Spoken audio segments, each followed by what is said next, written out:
Rio Grande do Norte.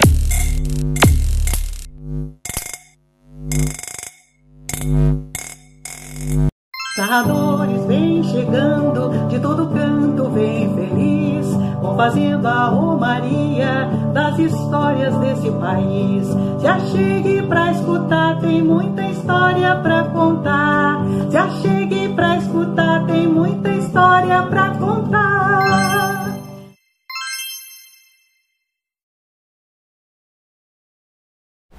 Eu sou Fernando Antônio Soares dos Santos, filho de um casal paraibano, né, que vieram da Paraíba para Natal e aqui constituíram a sua família. E fomos criados no bairro do Alecrim, um bairro popular aqui da cidade de Natal. E lá na criação desse bairro, próximo à feira, próximo ao mercado, próximo à Praça Gentil Ferreira, era um espaço, era o palco dos artistas populares. Então a gente já foi criado desde criança, cruzando com esses artistas na praça, né, e nas feiras aqui da cidade de Natal. Então foi um dos primeiros contatos que nós tivemos com o cordel, né, e achávamos engraçado, achávamos interessante. E aí a gente foi crescendo, eu fui estudar no Padre Miguelinho, que é também uma escola no bairro do Alecrim. E que também na nossa caminhada, né, da Avenida 10, né, eu morava numa vila na Avenida 10, até o Alecrim, era comum encontrar esses artistas populares no meio do caminho. Né, principalmente quando voltava da escola às 11 da manhã, era comum encontrar uma roda, né, de cordel em frente ao Mercado Central na 11. E ali a gente parava e ficava ouvindo aqueles emboladores de coco, às vezes era violeiro, às vezes era o folheteiro. E a gente foi criado nesse universo, né? Depois eu fui para a escola técnica, fui fazer edificações, terminei o curso, fui trabalhar na construção civil, né? E aí fui tendo contato também com os trabalhadores da construção civil, muitos que vinham no interior, que gostavam de poesia. Então foi dentro desse universo que a gente foi se alimentando. E aí eu fui para a militância política, em 82 teve a campanha do PT, né, se usou bastante o cordel, vinham violeiros de Mossoró para Natal, para campanha, e a gente dialogou bastante. Aí eu entrei na universidade em 83, em 84 teve a ocupação da reitoria. Na ocupação da reitoria, vários estudantes, a maioria inclusive residentes, muitos inclusive vindo do interior, trouxeram nas suas bagagens o cordel e faziam essa poesia para retratar a nossa luta em 84. E 84 foi um ano também efervescente da luta pela campanha das diretas, pelas diretas já, e que também a poesia esteve muito presente, marcou com muita força aquele momento e a gente mergulhando ali. Neste ano também eu entrei na rede pública de ensino, fui ensinar, né, no estado do Rio Grande do Norte, e também nas minhas aulas eu me apoiava muito na poesia, no cordel, para trabalhar com meus alunos os conteúdos da disciplina. Né? E aí na militância, né, fui para o sindicato dos trabalhadores em educação, fui atuar, e também dentro do sindicato a gente alimentava muito essa discussão da poética, né, colada com a luta. E isso aí, né, foi fortalecendo esse elo com a poesia. E aí eu fui escrevendo, que já vinha escrevendo há bastante tempo, fui escrevendo meus poemas. Né? Na década de 90 eu participei de um concurso organizado pelo Centro de Saúde, fui vitorioso no concurso e só, né, alimentando a ideia de que poderia escrever mais e perdendo a timidez e revelando para as pessoas o que eu produzia. Então foi mais ou menos o meu encontro com a poesia.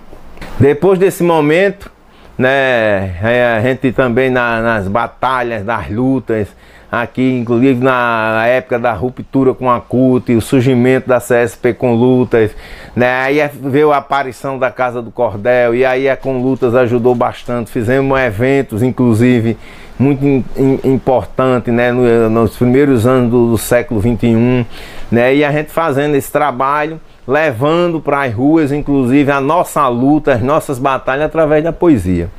Né, em 2007 eu fui para São Paulo, né, em São Paulo, o pessoal daqui de Natal, né, da Casa do Cordel, que a gente tinha essa ligação já anteriormente, né, me pediu para entrar em contato com a Luzeiro. Eu fui na Luzeiro, né, ver a possibilidade deles enviarem cordel para Natal. E aí começou esse contato e eu comecei a frequentar a sede da Luzeiro, que é uma editora que tem uma tradição na edição dos cordéis. E a partir daí a gente criou um laço de amizade. E em 2008 eu procurei o pessoal da Luzeiro e disse que ia escrever um cordel, coisa que eu ainda não tinha realizado, né? Gostava de ler, levava para as salas de aula, né? Trabalhava com meus alunos, mas não tinha escrito. E como eu entrei na rede de ensino em São Paulo para ensinar sociologia, eu achei que era legal levar o cordel, já que os alunos gostavam muito de rap, que eu estava trabalhando na zona sul de São Paulo, que é o berço do rap, né, paulistano. E aí eu apresentei para os alunos essa ideia do cordel. Eu cheguei na Luzeiro e disse que ia escrever um cordel. Foi justamente naquele período da crise econômica que atingiu os Estados Unidos em 2008. Fiz o cordel, fiz com 32 estrofes, corri para Luzeiro para mostrar a Varnesi, né, e a Gregório, que era o proprietário da Luzeiro. Eu mostrei o cordel, eles olharam, gostaram bastante, mas pontuaram alguns problemas que o meu texto tinha. E eu ali calado, como um aprendiz, absorvi o que eles estavam apresentando e corri e fui reconstruir, né, os pontos que eles achavam que estavam falhos. Né, e aí reconstruí o texto, né, aumentei mais, porque na Luzeiro, inclusive, eles publicam com mais de 32 estrofes. E no final de 2008, mais precisamente no dia 28 de novembro de 2008, eu lancei o cordel A Turbulência Econômica, né? Foi um cordel que, inclusive, a partir desse lançamento, eu mergulhei dentro do movimento cordeliano. Em 2008 vim para Natal no final do ano, trouxe os últimos 300 cordéis, fiz um lançamento na Casa do Cordel. E daqui mesmo de Natal, conversando com o Varnesi, avisando que o cordel havia se esgotado, ele perguntou se eu queria reproduzir mais o cordel, reeditá-los, ou se preferia fazer outro título. Eu disse, eu prefiro fazer outro título. Aqui em Natal, nas férias, eu organizei as Mulheres em Luta, né, que quando eu volto para São Paulo, em fevereiro, nós lançamos esse cordel no dia 8 de março. Né? Então foi a partir daí, abriu-se, né, o ano de 2009 com esse cordel, Mulheres em Luta. Logo no mês de maio fiz o 1º de maio. Logo em seguida fizemos já em parceria com o Varnesi, Homossexualidade, História e Luta. Né? E neste ano mesmo fizemos Assédio Moral, né, é crime. Fizemos a Educação Não é Mercadoria, a Arte de Lutar. Então o ano de 2009 foram várias publicações, todos produzidos pela Luzeiro. Né? Em 2010, aí eu entro numa nova fase da produção de cordel, que foi justamente os cordéis sobre cangaço.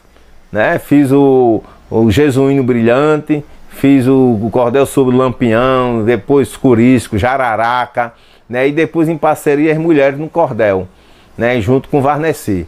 Então essa aí foi meu mar, né, meu mundo, né, e eu avancei aí, né, em São Paulo, participando da Caravana do Cordel, que foi fundada neste mesmo ano, 2009.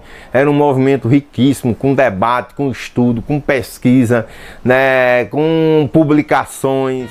A Caravana do Cordel surge como um movimento escola, cujo objetivo é propagar o cordel e formar seguidores dessa arte centenária, procurando reforçar o valor itinerante da poesia popular em suas múltiplas manifestações. A Caravana do Cordel é um projeto coletivo, constituído por poetas cordelistas, repentistas, xilógrafos, músicos, pesquisadores e entusiastas da poesia popular. Com eventos realizados na cidade de São Paulo, na periferia, nas bibliotecas. Então foi um movimento muito rico e que só fez eu me aproximar mais ainda e passar a conhecer muita coisa do mundo cordeliano, né? Depois dessa fase em São Paulo, eu retorno para Natal. E quando eu retorno para Natal, eu volto a me reunir com o povo da Casa do Cordel, começamos a fazer eventos, seminários, estudos, né? Até em 2016, na preparação do Círculo Natalense do Cordel, por vários elementos que aconteceram dentro desse movimento, né, que as coisas que acontecem muitas vezes a gente fica sem entender, né, e aí a gente resolve constituir um novo espaço, agora um espaço que fosse coletivo, que tivesse a participação, né, de um grupo, em que esse grupo pudesse decidir, ou seja, não tivesse um proprietário, o espaço não fosse de um proprietário. Isso aí para a gente era importante para o movimento avançar. Foi quando a gente decide fundar a Estação do Cordel em 2017. E aí a Estação do Cordel em 2017, vamos entrar no 4º ano, foi de intensas atividades, tanto nos eventos, nos shows, no sarau, né, como também nos estudos, né, com a realização do Círculo Natalense do Cordel, que a Estação do Cordel abraça, né, a todas as edições que vieram pela frente, né, e também muitas palestras, muitos debates, ou seja, foram quase 4 anos de muita discussão, de muita preparação, e também avançamos nas publicações, né, começamos a publicar obras de poetas daqui da cidade natal do Rio Grande do Norte. Então a Estação do Cordel é justamente esse espaço que não se fechou apenas ao cordel, mas na Estação do Cordel nós começamos a interagir com chorinho, com samba de roda, com coco, com forró, né? Com um leque da diversidade artística da nossa cidade, né? Da cena artística da nossa cidade. Isso foi muito importante para mostrar que o cordel dialoga com o teatro, né, com um forró, né, com choro, né, com samba de roda, né, com o reizado. Então isso foi um elemento muito importante, e agora durante esse período da pandemia a gente teve que se reinventar, ou seja, se apoiamos muito nas redes sociais, né, porque nós decidimos desde o início da pandemia em participar. Talvez a gente tenha sido um espaço que de fato decretou o lockdown, né? Que fechamos as portas, mas produzimos, né, bastante durante a pandemia, com a live semanal que era realizada do Cordel em Movimento, né? Realizamos de março a outubro, né, todas as semanas, com convidados do país inteiro para debater o cordel e o movimento cordeliano.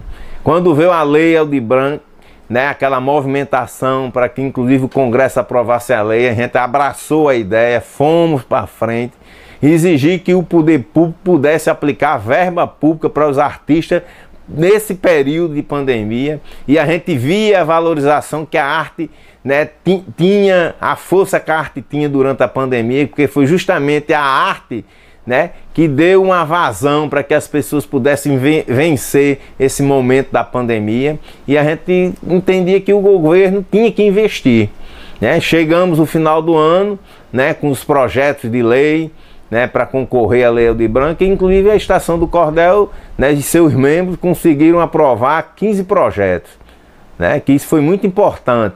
E outra coisa, um avanço importante que nós tivemos também durante esse ano foi transformar o nosso espaço em um ponto de memória, né? E para isso a gente desenvolveu estudo, pesquisa, e terminamos com o resgate de Francisca de Assis Borges, né? Uma violeira que sofreu atrocidade na década de 70, que morreu de forma misteriosa e que estava esquecida, né? Sua obra a gente consegue resgatar com a ajuda de pesquisadores, como, né, Zé Paulo lá de Guarabira, né, de várias colaborações de pesquisadores, de pessoas que contribuíram muito para a gente fazer esse resgate, principalmente a filha, né, Cláudia Borges, né, para que a gente fizesse o resgate, quer dizer, uma memória que está sendo resgatada e que foi, e que a gente aproveitou esse período da pandemia, inclusive o Círculo Natalense, né, elegendo a Francisca de Assis Borges como a presidente de honra do 5º Círculo Natalense do Cordel. Então foi uma